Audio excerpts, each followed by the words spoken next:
There it is. Hello, my badass boys and badass babes. It's your favorite daughter of Nyx, Virgo the Vixen. And before we start tonight's delightful little tale, make sure you hit that like and subscribe button down below. Tonight we're going to be talking about being alone for the holidays. Now, I know some of you people out there, unfortunately, you're stuck and you have no one to be with or no family to go to. Well, I'm going to tell you a tale about how to handle being alone for the holidays. Now, when it comes to me, I either am going to go with my family. If I can't be with my family, I am going to be alone. And let me tell you why. When I was younger, in my younger 20s, and first of all, I don't want to hear any old age jokes. You know who I'm talking about out there. Yes, I am old, but that's beside the point.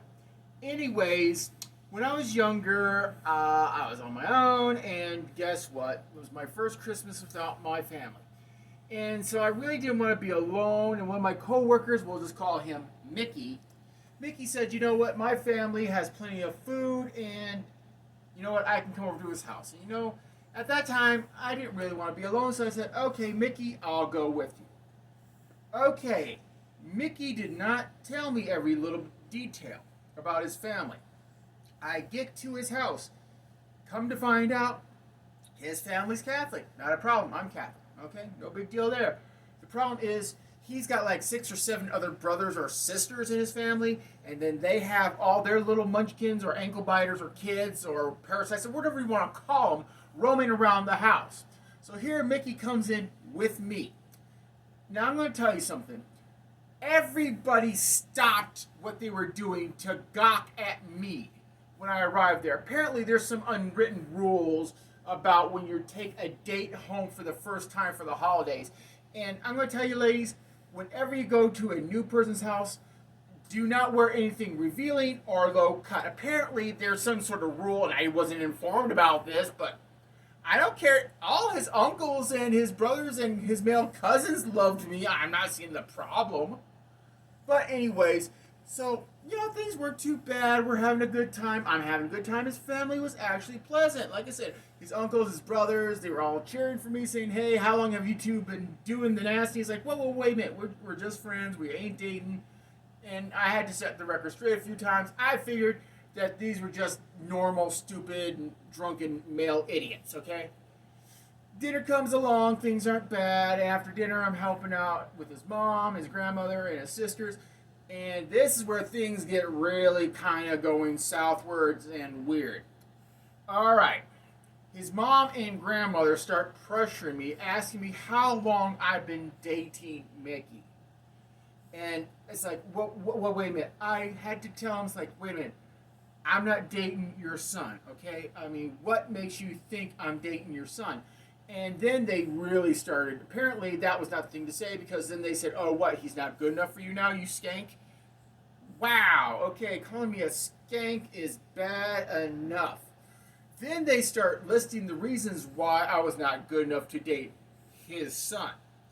Okay, a lot of them had to do with lack of education, which I disagreed on, lack of class, the fact that I wore low cut items. Okay, first, and it didn't help matters when I told mom and grandma, it's like, shut up, okay? Just because you're nothing more than beached whales with a moo on does not mean that I actually have to lower myself to your standards. I look good, okay? Do you remember what looking good looks like? No, you didn't. Go back to shoveling whatever it is that you cook back in your mouth. I don't want to hear it. Again, not the thing to say to someone who's a guest in their house. Bad idea. But I kept talking to them and found out that Mickey decided to tell everyone that we were dating. And I'm not just talking casual, that we were seriously dating and that he and me were possibly thinking about getting married. When I found out this little detail, my badass boys and badass babes, I could have just done the thing that probably some women would have done, just packed my stuff and just left. I should have done that. But we're talking about the vixen here. I didn't do those things. So I was mad. I was fuming mad. because here Mickey was telling everyone that we're dating, we're intimate and all this. I'm getting harassed by mommy and grandma. All the male, all the male relatives are just drooling over me, congratulating Mickey for getting a good girl for once, which really aggravated me because when I found out his previous dates, it's like, holy cow, okay, I can understand why. I see what you're talking about by a good girl. Yeah, they showed me pictures and it's like, yikes. Okay, let's put you back in the freak show. Okay, I got you. Good. Anyway, so I decided, you know what? I'm going to get back at Mickey for making me look foolish. And I was trying to think of a way that I can incorporate everything that I wanted to do with him. So I approached Mickey, and I don't lean into him with a harsh tone. I lean in him with a soft tone. I'm very gentle, I'm very calm, and I'm very, how can we say, deceptively pissed. So I go up to him very gently and ask Mickey, I've been hearing these stories about how we're dating. Is it true? And he says, no, no, no. I go, I'm not mad. I just want you to be honest because I got to tell you, I'm actually interested in you. And I was hoping that you were interested in me too. Ladies, let me tell you something. When you can disarm a situation like that, it is total gold. So here he starts confessing what he did. Now, at this point, some women would have probably shot Mickey and buried him in his own backyard. But not me. I wanted to have a little bit more fun before I torture the guy to death. Here's what I did. And I said, okay, Mickey, you know how your family is going to go out for this little event? Why don't we just stay here at home? And let's have our own little intimate moment. Now, to be fair, most guys probably wouldn't want to do this, but how I convinced Mickey was pretty simple. I said that to him in a very sexy voice while I was showing him the breast. Okay, look, I showed him the goodies, and for some odd reason, ladies, you want to get somewhere, or for a man to basically do what you want, show them the goods, they'll follow you anywhere. Anyways, I told Mickey we need to do it in your mom's bedroom.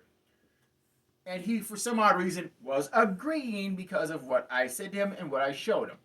So I said, I'm kind of a little bit of a freak, and so this is what I want to do. I told him I want to tie him to the bedpost, and I just want to go nuts. Again, he was kind of hesitant, but when you have these powers, guess what? He said yes. So I stripped him naked, tied him to the bedpost, and I had fun. I won't lie, I had fun. I gave him a smile. And we did it so hard to where we actually broke the bed frame. And here he is, tied up to the bedpost with a broken bed frame. And so what I did was I grabbed all his clothes, took him outside, and burned him on the front yard. And I left. And before I left Mommy Dearest a note telling her, that was a great mattress. Can you please call me and tell me where you got it? Needless to say, Mommy Dearest did not want me back for next year's Christmas dinner. So my little badass boys and badass babes, I hope you understand that being alone for the holidays is not the worst thing. If you want to spend time with friends, spend time with friends. If you can be with family, be with family. But the point is, if you invite the vixen to your house, you do not tell them that we're dating. Otherwise, I will make you look foolish, burn your clothes on the front yard, and tell your mom just how comfortable her mattress is. Well, anyways, my badass boys and badass babes, it's time for me to go. Who's your vixen at? Bye-bye.